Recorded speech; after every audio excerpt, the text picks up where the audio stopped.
So getting started, we've created a GitHub account and created a new project just called Dynamic Canvas New.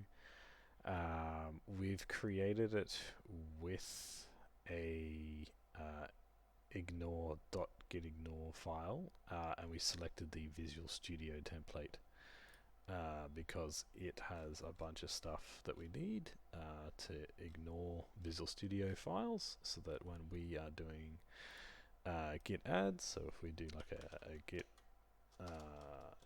git add,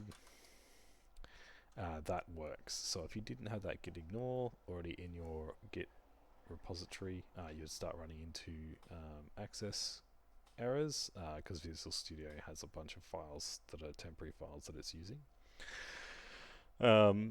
So yeah, make sure you create your git repository, go to a directory that you want to do it in, do a git init and then a git pull, so you pull down your git ignore file first and then create your empty JavaScript file project in that directory with Visual Studio. And then you want to connect or create a Vercel account and then connect Vercel to your GitHub account. And then we'll be able to then push directly on main right through to Vercel. Yes, for the sake of this, we're just pushing onto main. You probably wouldn't want to do this in a proper environment. You'd probably want to push to your own separate branch and then merge after reviews and whatnot onto production in your own time. But as you can see, I've pushed some stuff previously, and we're up here on Vercel. So this is from our project that we've been building at the moment, which we'll dive into. So some of the first initial setup files you also need to do is creating a package.json and a vercel.json.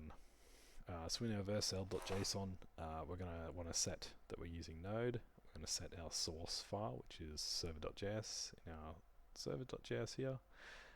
This might be called main.js or something else for you guys. We're wanting to rewrite everything back to our server.js. And then we're also setting the cache controllers because Vercel sits on a CDN. So we want to set our cache to max 3600, or we might set that up to a bit longer, who knows. But the default will be around about a year. So unless you're in your network tab, you're going to always have your cached data there. So just make sure you're aware of that when you're first starting out. In our package JSON, we're starting our npm script with node server.js, so now we can just type in npm start.